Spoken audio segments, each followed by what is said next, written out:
Y vamos a Sí, comenzar. Gracias. El doctor Edgar Asdrúbal Trujillo es biólogo egresado de la Universidad de Guadalajara. Obtuvo el grado de maestría en ciencias y doctorado en ciencias en el uso, manejo y preservación de los recursos naturales aquí en el SIGNOR, con orientación en biotecnología. Actualmente realiza una estancia postdoctoral de la CECIT en el grupo de inmunología y vacunología, donde se enfoca en el desarrollo de evaluación de prototipos de vacunas y péptidos funcionales producidos en plantas y microalgas como plataformas de expresión y entrega. Es miembro del grupo de divulgación científica Inmunopeques, cuenta con 14 publicaciones en revistas JCR y es miembro del SNI nivel candidato. Entonces, adelante. Muchas gracias. muchas gracias, doctor Jorge Rocha. Como mencionó el doctor Jorge, mi nombre es Asdrúbal Trujillo. Algunos de aquí ya me conocen, otros tantos también por allá que están en línea también. Y en esta ocasión les voy a dar una plática. No sé que pruebo el control. Una plática que se titula Subunidades vacunales producidas en plantas contra infecciones entéricas.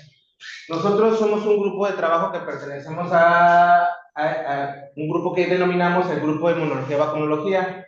En este grupo, ustedes, si han escuchado de él, pues hacemos o desarrollamos, diseñamos prototipos de subunidades vacunales en diferentes plataformas, ya sean microalgas o plantas. Y bueno, me imagino que alguna vez han escuchado una plática de la doctora Monreal, que ella básicamente es la experta. Yo les voy a platicar de un caso también que fue parte de mi doctorado que, bueno, evaluamos y parecía que nos dio resultados positivos, ¿no? Bien, vamos definiendo lo que son las enfermedades entéricas, estas causantes de la diarrea. Como dice aquí, las infecciones entéricas o enfermedades entéricas son infecciones del intestino delgado y colon, o también llamado intestino grueso, causado por diversos grupos de patógenos, dentro de los cuales vamos a encontrar los virus, a los parásitos, más propiamente los protistas parásitos, también hay algunos invertebrados, pero en este caso solamente hablamos de los unicelulares como son los protistas, y las bacterias, que son ustedes saben que son un grupo muy diverso y muy infectivo en muchas ocasiones, ¿no? Como les mencionaba, estos infectan al intestino delgado y al intestino grueso. También algunos tienen más afinidad por la infección sobre el intestino delgado y otros tantos más por el intestino grueso. Si vemos en esta imagen, vamos a ver que son diversos. Encontramos virus, encontramos bacterias y encontramos alguno que otro parásito, ¿no? Pero si se fijan, la mayoría de los virus, pues, como que se enfocan más y tienen más afinidad por el intestino delgado. Sin embargo, vamos a considerar al grupo que infecta directamente a todo el intestino, ¿no? Bien, en esta gráfica que estamos viendo aquí muestra las muertes por enfermedades diarreicas desde los años 90 hasta el principio del 2020, ¿no? Por ahí, 2019. Si vemos esta gráfica, vemos una disminución importante, ¿verdad? Vean, de casi 3 millones de personas que morían por enfermedades diarreicas, se redujo hasta 1.7 millones de personas. Todos sabemos qué pudo haber pasado aquí. Lo que más impactó para esa disminución de muertes pues fue el manejo adecuado de las aguas residuales y también el buen uso o buen conciencia higiénica que tuvieron las personas. Sin embargo, todavía hay un número importante de personas que aún mueren debido a estas infecciones y como vemos aquí en esta gráfica, los más vulnerables son los adultos mayores de 70 años, así como también los menores de 5 años. ¿Y esto a qué se deberá? Pues también nos dice, ¿no? Primero los niños menores de 5 años tienen un sistema inmune incipiente aún en desarrollo y por lo tanto, si se enfrentan a infecciones, pues es más fácil que tenga alguna consecuencia mayor. Así como los mayores de 70 años, también vemos que su sistema inmune puede disminuido, por lo tanto, casi siempre son los grupos más afectados. También en esta gráfica que les estoy mostrando nos dice el número de decesos anuales en niños menores de 5 años. Si se fijan, los primeros, los que presentan mayor número de decesos son las enfermedades respiratorias y luego la muerte prenatal, algunos por la asfixia. Sin embargo, vean, todavía es el cuarto lugar las muertes causadas por la diarrea, que son alrededor de medio millón de muertes de niños menores de 5 años a causa precisamente de este tipo de infecciones. En esta imagen que estamos viendo aquí les estoy mostrando un mapa de la tasa de mortalidad anual por enfermedades diarreicas. Esto es el número de muertes por cada 100,000 habitantes. Si se fijan en este mapa, los colores más rojos, más intensos, pues muestran una tasa mayor. Y como vemos aquí, ¿cuáles son los grupos más afectados, o más bien las poblaciones más afectadas? Primero, pues, la África subsahariana, pero también encontramos lugares como en Asia, como la India, Pakistán y las Indochinas, ¿verdad? Bien, sabemos, hay una correlación directa precisamente con el manejo de aguas, con la poca disponibilidad de aguas, pero también con la higiene y el manejo higiénico de los alimentos, que bien sabemos en la India no tiene fama de a veces tener una cultura diferente a la hora de la preparación de los alimentos. En América Latina, si se fijan, ha disminuido muy importante. De hecho, en los 90 teníamos números parecidos a lo que es Asia. Sin embargo, el buen manejo de los alimentos y de las aguas residuales ha disminuido importante esta tasa de mortalidad. Y como vemos, México aún no llega a las tasas bajas de los países considerados del norte global. Sin embargo, no representa una problemática muy grande como en los países africanos o asiáticos. ¿Cuáles son los patógenos causantes? Vamos a encontrar diversos patógenos, desde virus, bacterias y, como les mencionaba, algunos protistas. Los rotavirus son de los que más causan, más incidencia hay de este patógeno. De hecho, está dentro del cuadro de la vacunación en la cartilla mexicana. Los adenovirus, que además de afectar vías respiratorias, también tienen afinidad por infecciones entéricas. Los norovirus, de estos ha habido brotes importantes en los años recientes. También tenemos bacterias como la Shigella, el Campylobacter, el virus del cólera, la Escherichia coli enterotoxicémica, las diversas especies de Salmonella, el Clostridium y también Vibrio paramolíticos. Vibrio paramolíticos, si bien no es un patógeno que sea esté tan presente como los demás, sí está muy relacionado localmente, ya que el consumo de mariscos que no están bien cocinados o crudos puede presentar infección por este patógeno. De hecho, en Asia sí es considerado un patógeno importante relacionado con el consumo de estos alimentos. Bien, esto lo voy a mencionar rápido nada más. Me enfoco en estos cuatro porque nosotros diseñamos o intentamos diseñar una vacuna multipitópica y multivalente precisamente contra estos cuatro patógenos. Por eso están resaltados y por eso solamente voy a hablar un poquito más sobre ellos, ¿no? La Escherichia coli enterotoxicémica, que también la podemos llamar si se fijan, hay alrededor de 380,000 muertes al año. El virus del cólera, alrededor de 143,000 muertes al año ha causado este patógeno. Las diversas especies de salmonella, alrededor de 155,000 muertes al año. Y el vibrio, como decía, no causa una mortalidad muy alta, sin embargo, sí se le relaciona con 30% de las intoxicaciones por consumo de mariscos. También rápidamente, solamente para que lo recuerden, voy a hablarles un poquito acerca de los factores de virulencia de cada una de estos patógenos. La Escherichia coli enterotoxicémica, las toxinas LT y ST son las causantes de la diarrea. En el caso del virus del cólera, es una toxina que se llama la toxina CT o también toxina colérica. Aquí voy a resaltar algo muy importante. La toxina LT y la toxina CT prácticamente son idénticas, es decir, tiene una homología del 99%. Eso nos habla de que tiene un origen evolutivo ese gen, que lo comparten estas dos bacterias, y por lo tanto, anticuerpos que pueden neutralizar a la toxina CT también pueden neutralizar a la toxina LT y viceversa. Y dentro de los factores de virulencia que tiene la Salmonella typhimurium, pues el más importante es el sistema de secreción tipo 1, que es la que hace que se pueda internalizar en las células, ya que este es un patógeno intracelular. Sin embargo, también se consideran relevantes las fimbrias y los flagelos, que son los que ayudan a colonizar precisamente el intestino. Y en el caso del Vibrio paramolíticus, tiene 3 toxinas termolicinas muy importantes, causantes de la diarrea, donde vamos a encontrar a la TDH, TLH y TRH. ¿Cómo se ha tratado esto desde siempre? Este tipo de enfermedades, bien, como lo mencioné al principio, la prevención es lo que más ha ayudado a disminuir las infecciones contra estos patógenos.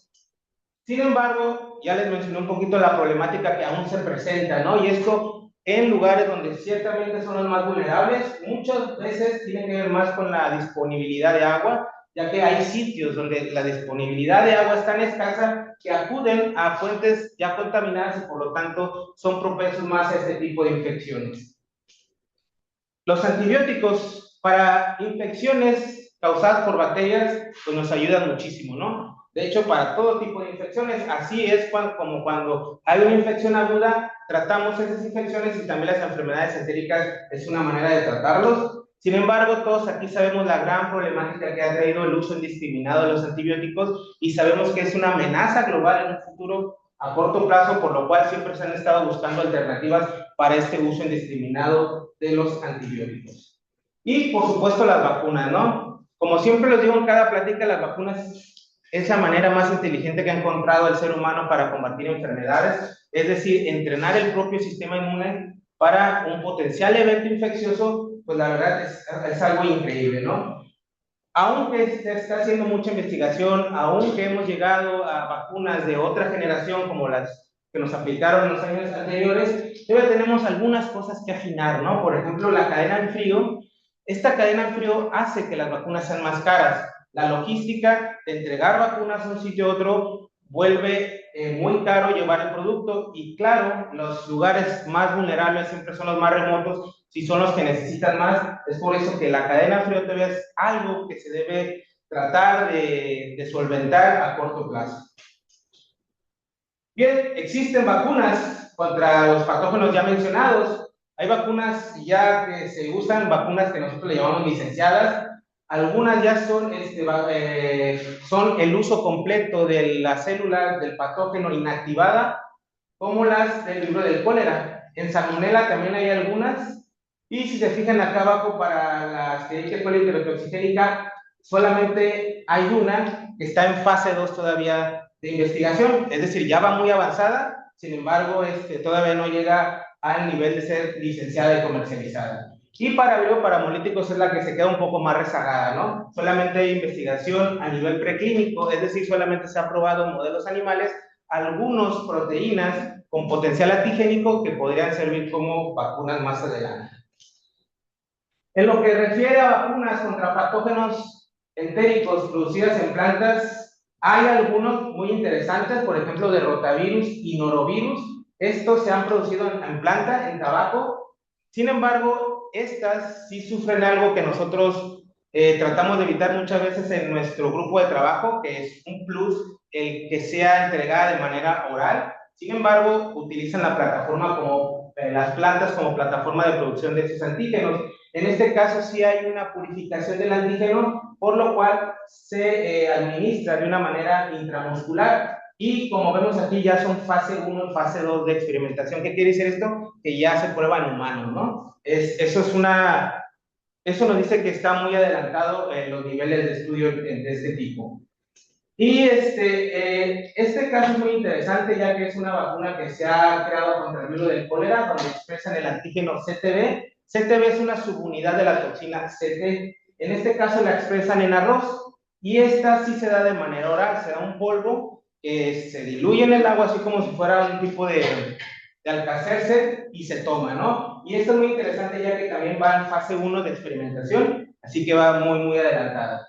Y tenemos también algunas que se quedaron ahí en el tintero al parecer, por ejemplo esta vacuna contra ET que se expresó en papa y en maíz, se quedó en fase 1, fíjense desde cuándo se quedó ahí, ¿no? Ya no se trabajó en ese estudio, no sé las razones, sin embargo iba repuntando muy bien con los resultados que había obtenido. Y también tenemos algunas, como esta que es bivalente de rotavirus contra y salmonella expresada en tabaco, que solamente se quedó a nivel experimental usando ratones como modelo experimental. Y lo mismo para bioparamolíticos, donde se expresó una toxina, la toxa, y se probó en ratones también indicando que había buena inmunotoxicidad. Este trabajo de la doctora Monreal Escalante. Bien, por lo tanto, el objetivo fue el siguiente: desarrollar 2 prototipos de vacunas expresadas en tejido vegetal compuestas de determinantes antigénicos de las bacterias enteropatógenas Escherichia coli enterotoxigénica, Vibrio del cólera, Vibrio paramolíticus y Salmonella typhimurium. ¿Cómo ¿Cómo llegamos a nuestro objetivo? Pues de esta manera, ¿no? Lo vamos a dividir en dos partes, como quien dice. Primero el diseño y la producción de la vacuna, es decir, el desarrollo como tal de la vacuna para que se pudiera expresar en el tejido vegetal. ¿Y qué hicimos al principio? Es lo que nosotros llamamos la construcción de los vectores, es decir, ese material genético que vamos a introducir en la planta. Lo que hicimos primero fue la selección de epítopos. Los epítopos, recuerden, son los determinantes antigénicos de cada antígeno, es decir, de la proteína que puede que puede despertar la respuesta inmunológica. Y se hizo un diseño y esa clonación de los genes en un vector que se llama PBI-121. La selección de epítopos se hizo a través de la revisión literaria, es decir, nos pusimos a ver qué trabajos habían reportado antígenos de esos patógenos y sobre todo de estos antígenos se habían reportado el determinante antigénico, de ahí, y que ya habían sido probados en diversos modelos experimentales. Nosotros tomamos esa información y diseñamos un gen a nivel in silico, tomamos esas partes, le metimos otros elementos para nosotros poder hacer la construcción genética que nos va a servir para la transformación de la planta. Una vez que tenemos el gen diseñado in silico, lo que se hace es mandarla a una casa comercial, en este caso fue GeneScript, que ella es la que se encarga de hacer el gen sintético con elementos como la optimización de codones. ¿Qué es esto? La optimización de codones es cambiar ciertos nucleótidos que le conviene a la plataforma donde se va a expresar, en este caso en plantas. Bien, como resultados previos de esto fue lo que les mencionaba, identificar primero qué antígenos nos pueden servir como con potencial vacunal. Por ejemplo, del libro del cólera tomamos la toxina del cólera CT. En el caso de la Escherichia coli hidrotoxigénica se tomaron las dos toxinas, la LT y la ST. Y para las salmonelas se tomó una proteína que es parte de la flagelina, que se llama FLICE, que es muy conservada para distintas especies y variedades de salmonela. Y para virus paramolíticos se tomó una proteína de membrana externa que se llama LPTD. Y de esos antígenos que ya habíamos identificado, pues solamente tomamos la secuencia de péptidos que son los determinantes antigénicos, es decir, los epítopos. Y esta es la construcción como tal. Nosotros, como les mencioné antes, hicimos el prototipo de dos subunidades vacunales. Esta es la primera, que nosotros le llamamos LTB entero. Si se fijan, aquí hay una secuencia aminoácidica, ¿verdad? Lo primero está flanqueado, en este caso lo que puse fue las bases nitrogenadas, es decir, que solo van a ser los sitios de restricción, es decir, hay unas enzimas de restricción que van a cortar en ese lugar determinado para nosotros poder transportar directamente el transgen que nosotros diseñamos. La primera parte está compuesta por el péptido señal, que nos va a ayudar precisamente a que vaya al retículo endoplásmico para que pueda madurar la proteína. Posteriormente tenemos una secuencia que es la LTB. LTB es la secuencia es la subunidad de la toxina LT, que aquí va a tener tres funciones muy interesantes. Primero, nos va a ayudar como adyuvante, como potenciador de la respuesta inmune, que ya se ha probado que esa subunidad despierta que puede servir como adyuvante propiamente en mucosas. Por lo tanto, tomamos esa secuencia completa de la subunidad LTB para esa función, pero también para que generara anticuerpos contra la toxina LT y contra la toxina CT, que como bien recuerdan, pues tienen una reactividad cruzada y por lo tanto, si se generan anticuerpos para una, pueden localizar para otra. Posteriormente, pusimos un linker para que no perdiera la conformación original que queremos, que mantenga esta secuencia de aminoácidos, y pusimos los posteriores epítopos de ST, LPTD, FLICE, y al final una señal de retención para que la proteína no se excrete y se acumule dentro de la célula vegetal. Igual para la otra construcción, que esta la vamos a llamar TOXTA entero. Sin embargo, aquí hay una variante muy importante. Aquí no incorporamos la secuencia de LTB, incorporamos otra secuencia que es la TOXTA. ¿Esto por qué lo hicimos? Porque nosotros, en nuestros trabajos anteriores, tenemos evidencia de que esta toxina también es inmunogénica, pero no es tóxica. Por lo tanto, hipotetizamos que puede tener la misma función que la LTB entero, así que para tener más evidencia de los trabajos que hemos realizado, pues nosotros tratamos de incorporarla para hacer una especie de comparativo, ¿no? y posteriormente vienen las demás secuencias de los epítopes que ya he mencionado. Y ojo aquí, también tuvimos que incorporar un epítopo de LT-CT, ya que no contaba con la secuencia como la otra de la LT entero, ¿no? Es decir, tuvimos que incorporar un epítope específico para que generara anticuerpos contra las toxinas CT y LT. Una vez que ya tenemos nuestro gen, ¿qué hicimos? Eso lo voy a mencionar rápido, pues la transformación genética. Primero hacemos la construcción, es decir, meter nuestro gen en un vector de interés, en este caso utilizamos el PBI 121, ya que es un vector que se lleva muy bien con el método de transformación de plantas que nosotros utilizamos, que es el Agrobacterium. Este es un vector binario que nos ayuda precisamente a transformar las plantas, así que lo que nosotros hacemos es la construcción y después transformamos el Agrobacterium, que es el que nos va a ayudar a transformar el tejido vegetal. Y antes de eso nosotros tenemos que comprobar que nuestra construcción se realizó. ¿Qué quiere decir esto? Que nuestro transgen está dentro del vector. ¿Y cómo hicimos esto? Pues lo hicimos, se puede hacer por una PCR, pero nosotros hicimos un perfil enzimático. Utilizamos algunas enzimas que sabemos dónde van a cortar. Por ejemplo, para comprobar las construcciones PBI 121, LT20, utilizamos la enzima KIND3, que sabemos que va a cortar un sitio al vector y también una secuencia dentro de nuestro gen que nosotros ya habíamos visualizado y por lo tanto nos va a arrojar un fragmento esperado que en este caso fue de 1257 pares de bases y esto lo detectamos en 4 colonias distintas de Agrobacterium. Y para comprobar que tenemos la construcción dentro del Agrobacterium de PBI 121 toxa entero, este fue igual, pero utilizamos la enzima CLA1. En este caso, el fragmento esperado era de 1718 pares de bases y también obtuvimos 3 colonias positivas, lo cual nos decía que podíamos utilizarlos para transformar a las plantas. Ya una vez que tenemos nuestro Agrobacterium con nuestro vector dentro, pues nos dispusimos precisamente a hacer la transformación de la planta. Rápidamente también, para que tengan simplemente en mente cómo se hace la transformación de las plantas, de una planta axénica que está limpiecita, está cultivada in vitro, nosotros tomamos un explante pequeñito y la ponemos en co-cultivo con el Agrobacterium que tiene nuestro vector de interés. Ellos conviven un tiempo en ese cultivo y con el tiempo ponemos medios de selección, es decir, las plantas que se transformaron van a crecer en este medio de selección porque tienen antibióticos y también ponemos un antibiótico para que mate el Agrobacterium que está ahí, que en este caso la cefoxactima.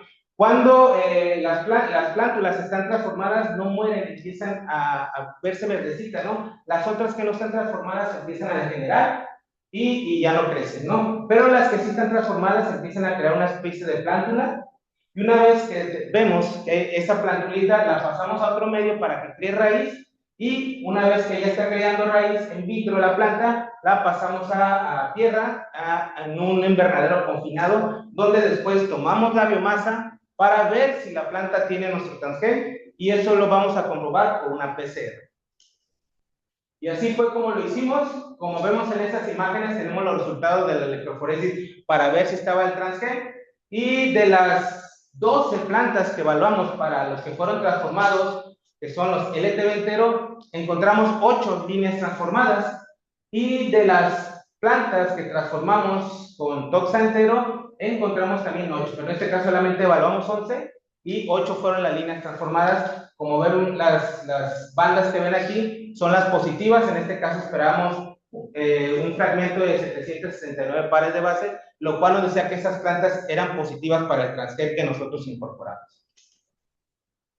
Ya sabemos que tenemos, por lo menos a nivel genético, una planta transformada. Ahora lo importante, ¿no? Se está expresando esa proteína. Lo que hicimos es primero detectarla, es decir, la presencia de la proteína, esto lo hacemos por Western blot y dot blot, y después hay que cuantificarla. ¿Cuánto se está expresando esa proteína? Estos son resultados del primero es un dot blot, los que ven los puntitos aquí, y el otro es un Western blot. En el dot blot, lo que está oscurito son los que resultaron positivos, ¿no? Vemos de las líneas que evaluamos aquí, los que tienen puntitos que sí fue reactivo al anticuerpo que nosotros pusimos y por lo tanto nos dice que sí está la presencia de la proteína.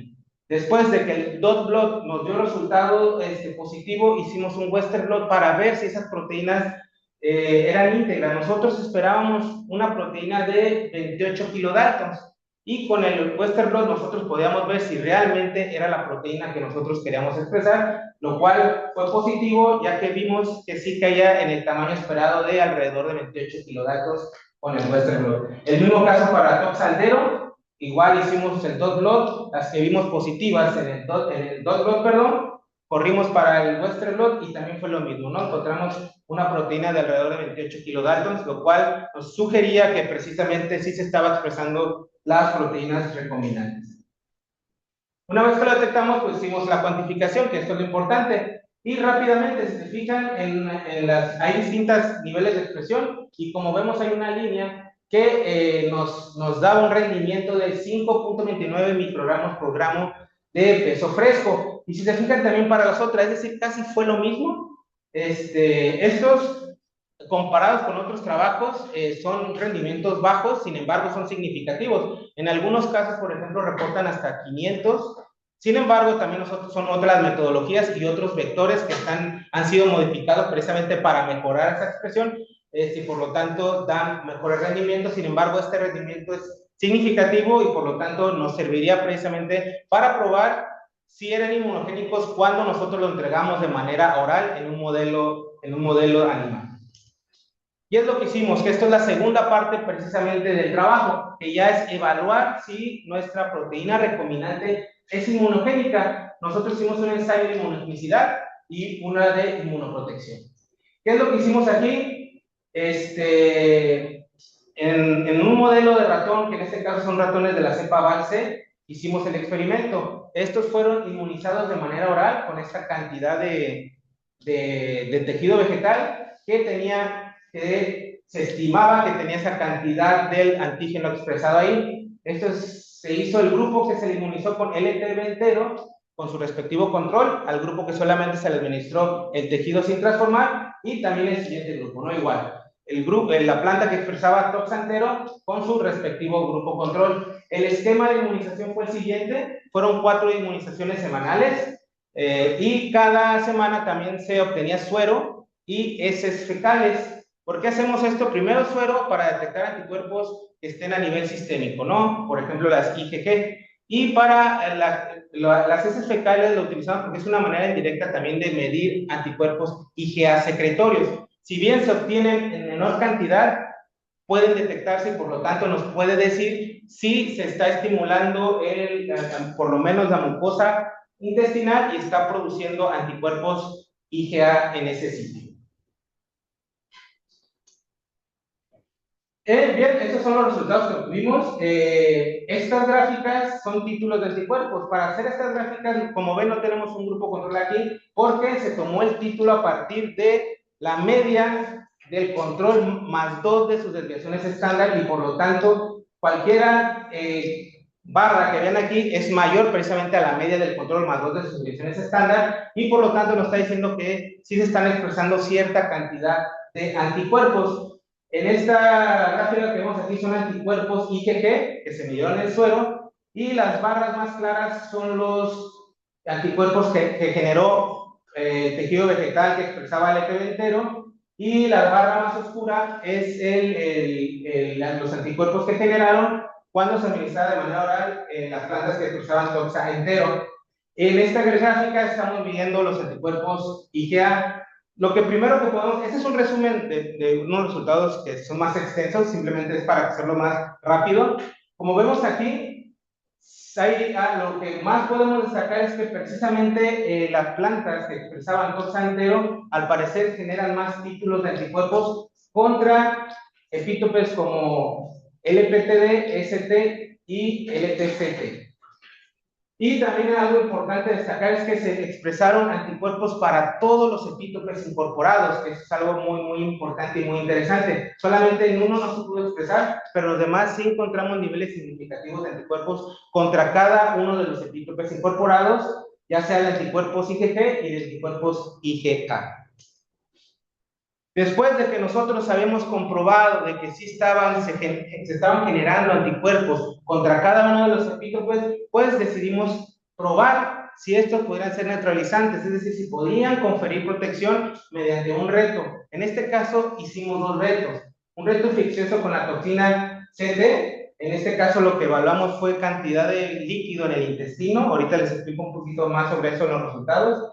Y otro reto con vibrio-paramolíticos. En este caso se midió la mortalidad, es decir, dimos una dosis letal y a partir de ahí veíamos cuántos ratones morían y cuántos ratones sobrevivían. Estos son los resultados del reto que se le administró la toxina CT.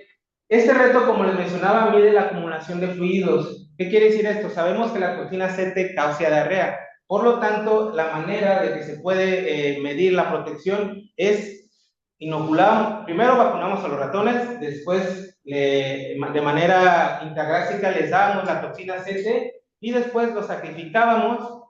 Pesábamos al ratón, obteníamos una cantidad de intestino, también pesamos el intestino y con una fórmula nosotros podíamos medir la cantidad de líquido que se había acumulado en el intestino y por lo tanto nos podría decir si el ratón presentaba de cierta manera diarrea o no. Y como vemos aquí los resultados muy interesantes, el grupo que solamente se le administró PBS es el grupo que más fluido acumuló en el intestino y también el grupo que se le dio solamente el tejido sin transformar. Y los otros dos grupos a los que les dimos el material que expresaba las vacunas, redujo significativamente precisamente ese flujo, esa cantidad de agua. Por lo tanto, nos estaba diciendo que sí había anticuerpos que podrían estar ahí neutralizando la toxina CT.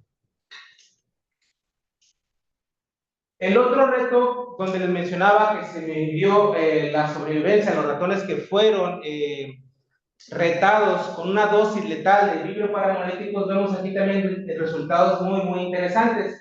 Al grupo que solamente se le administró PBS, vemos que a las 60 horas el 100% de los ratoncitos a los que se les había retado, pues murieron a las 48 horas, perdón. Y el grupo, también control, al que se le administró el tejido vegetal sin transformar, a las 60 horas el 100% también no había sobrevivido. Y sin embargo, los grupos a los que se le administró el tejido que expresaban nuestras vacunas, vean, el 50% sobrevivió de los que se le dio la LTB entero y el 75% sobrevivió a los que se le administró la toxa entero. Esto monitoreado hasta las 120 horas, los ratones todavía sobrevivían en ese tiempo. Bien, como conclusiones entonces, ¿qué tenemos aquí? Se pudo expresar de manera recombinante las dos proteínas multipitópicas funcionales a niveles significativos dentro del tejido vegetal sin afectar el crecimiento y el fenotipo de la planta. Ambas proteínas multipitópicas son inmunogénicas en ratones cuando son administradas dentro del tejido vegetal vía oral.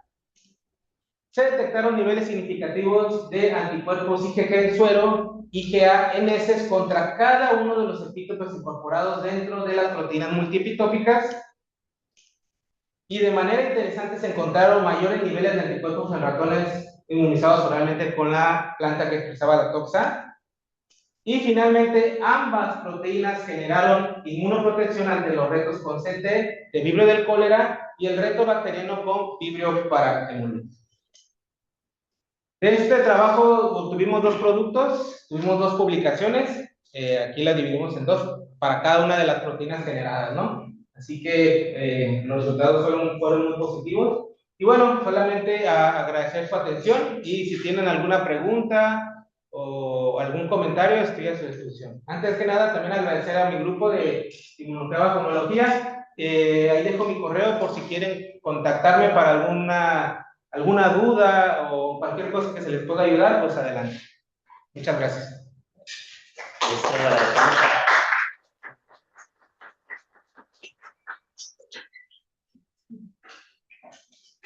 Tenemos tiempo para preguntas. Aquí primero los que están en la sala, por favor levanten la mano. Y los que están en línea pueden también levantar su mano, escribir su comentario y aquí lo leemos o abrir su micrófono. Mientras se animan, a ver, Adeli, perdón. Me quedó una duda de qué pueden funcionar las ya transformadas si ya pudieron generar semillas, ya tienen un cultivo más estable de estas transformadas y si van a seguir evaluando las plantas. Fíjate que es una pregunta muy interesante. Lo que hicimos primero con la biomasa, que resultó porque después hice que la planta creciera, la liofilizamos y la guardamos, ¿no? Para futuros estudios si la queremos utilizar. Y algunas plantas sí generaron semilla. También tomé esas semillas y se guardaron en lugar donde realicé el experimento. Y ahí está, es decir, sí tenemos semilla, no le hemos dado seguimiento. Yo estaba en otro grupo de trabajo en ese tiempo, bueno, colaboramos con ese grupo de trabajo. Ahorita hay ciertas cosas que no nos ayuda a estar trabajando, así que ahí se quedaron resguardadas esas semillitas. Sin embargo, estaría bien si crecemos esas semillas y evaluar si sigue la línea transformada, ¿no? Es algo que también se quedó ahí pendiente, pero sí hicimos esa tarea. Aún no sabemos qué va a pasar o qué pasó, pero sí están ahí las semillas guardadas. Gracias. Adelante. Hola, bueno, yo tengo dos preguntas.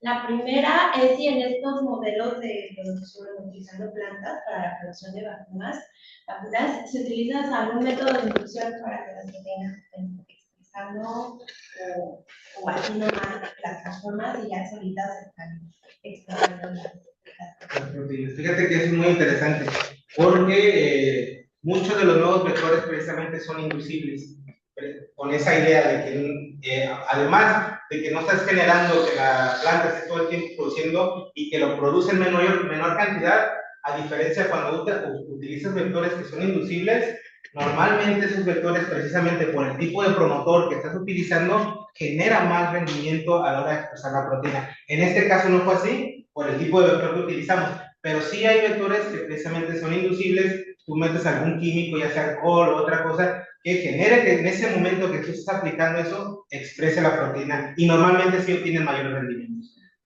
Y la siguiente es si en estos, bueno, en otros sistemas que ya se han probado y que ya tienen más años trabajados, y que ya se han hecho las pruebas clínicas, ¿cuántas dosis se llegan a aplicar para ver el efecto inmunoprotector en los modelos? O sea, ¿es con una sola dosis?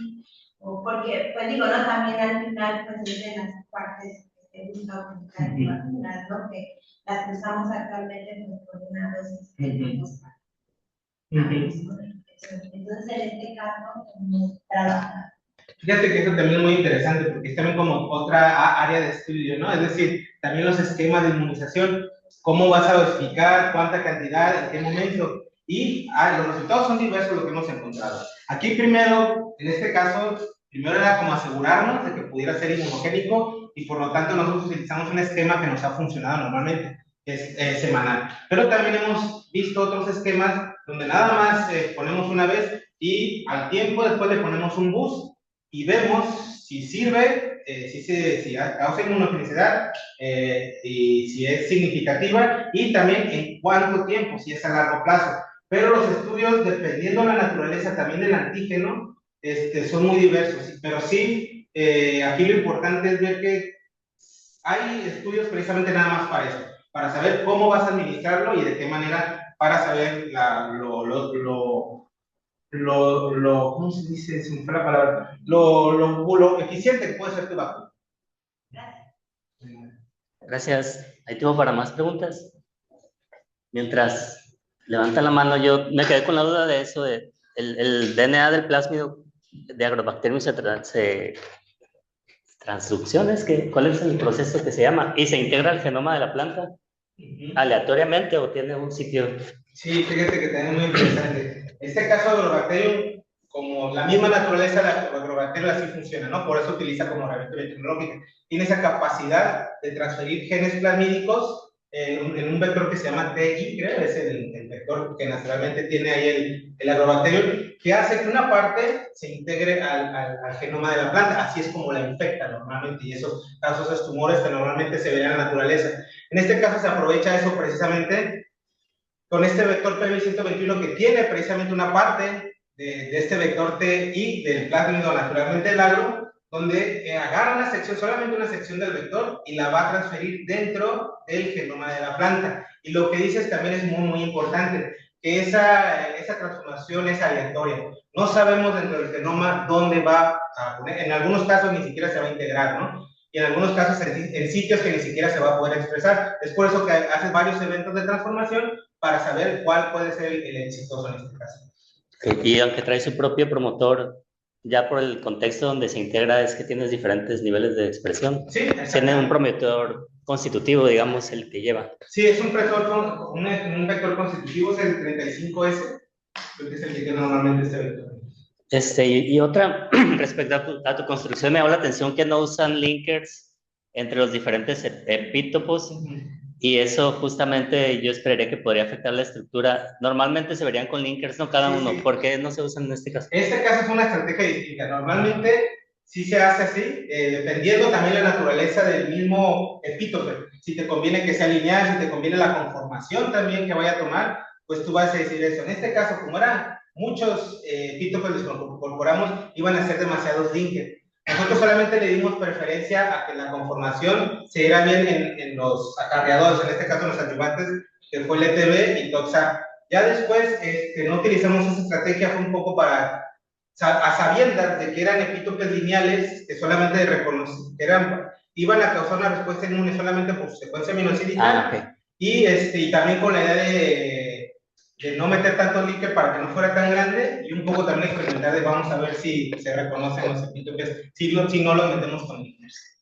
Y porque ahorita hay herramientas como AlphaFold para predecir muy bien las estructuras. No hicieron ninguna predicción. Fíjate que en ese tiempo no estaba tan fino AlphaFold. Había unos programas que solamente te daban los modelos pero aproximados. Que decía, tu proteína se va a parecer a esta, ¿no? Y ese 75%, 65% como tal. Ya ves que la de AlphaFold se vino rapidísimo. Creo que al año siguiente ya estaba ya mucho más avanzado. Ya no lo hice después, de otras cosas, pero sí todavía tengo esa espinita de meter la secuencia para saber qué me dice AlphaFold. Sí, porque aunque no depende de una estructura o de una conformación, sino de la secuencia lineal, pues puede quedar oculta, ¿no? Dentro de la proteína. Eso es lo que nosotros también tenemos como hipótesis de que hay un epítope que no nos generó tanto anticuerpo, o en unos casos no, que a lo mejor hubiera quedado oculta precisamente esa secuencia dentro de la conformación de la proteína. Okay. Gracias. Gracias. ¿Más preguntas? En el chat también tenemos tiempo para preguntas. ¿Por qué no veo aquí? A ver, voy a decir.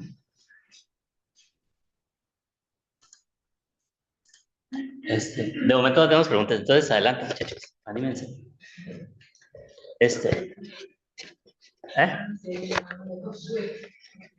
Ok, Josué Cruz, adelante, puedes abrir tu micrófono.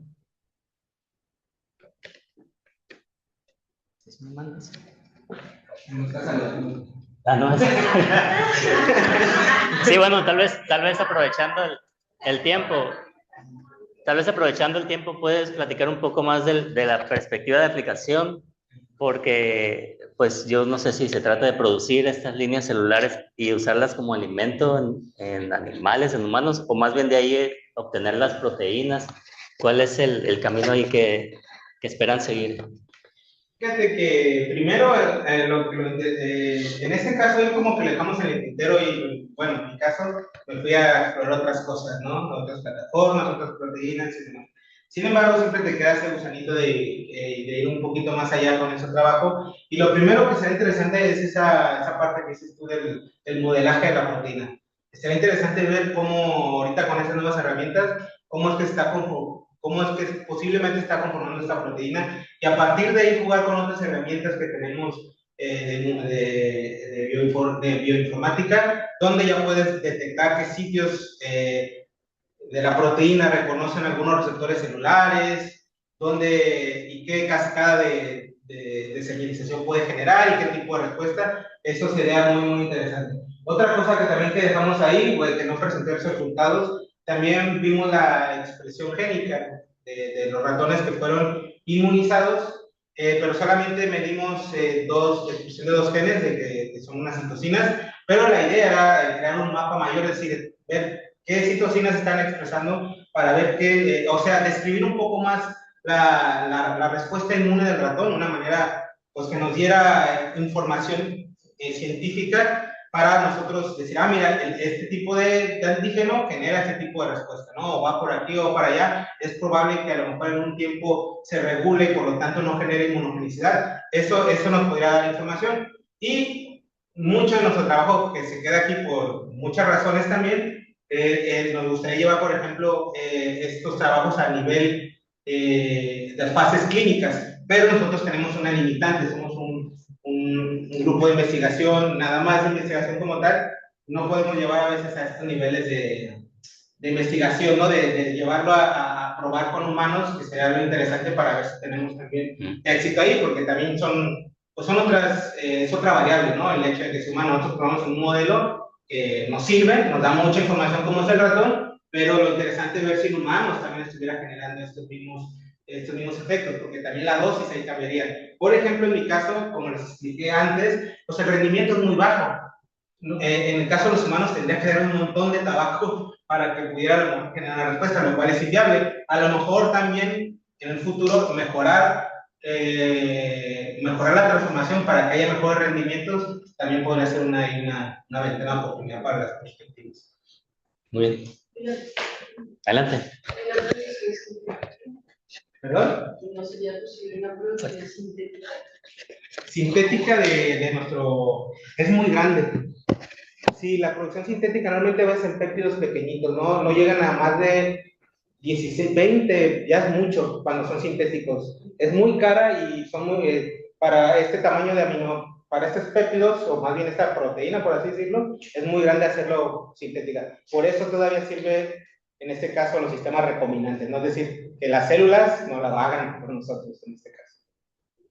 ¿Con quién tendrían que llevarse para poder hacer las pruebas en el... ¿Alguna farmacéutica interesa? Sí, los que tienen el dinero, ¿no? Y las ganas de que esto se lleve más. Obviamente para ellos tiene que ser redituable, algún trabajo que les sea interesante y digan, mira, por aquí nos podemos agarrar. La verdad es que esas cosas yo desconozco mucho, ¿no? El vincularte con empresas. Aquí sé que hay una oficina que nos ayuda con eso, pero sí, desconozco mucho cómo se hace vinculación, pero normalmente sí se llega, aunque también ahorita el gobierno le está apostando mucho de hecho, por la creación de nuestras propias vacunas. Capaz ahí se abren ventanas de oportunidad para llegar a estos alcances. Digamos que ¿qué porcentaje puede contribuir a mejorar la situación de la vacuna? ¿Se puede, lo han podido estimar con los resultados que han obtenido? ¿Se puede, perdón, a mejorar la situación real de esto?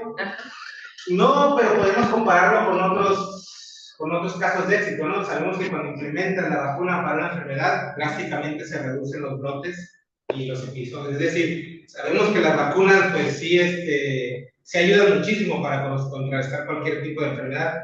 En nuestro caso, pues todavía no podemos aventurarnos a dar algunos numeritos así, pero casos de éxito con las vacunas son interesantes. Acá la limitante también es cierto. Nosotros estamos utilizando plataformas alternativas, lo cual también representan otros retos para que sean aceptadas comercialmente.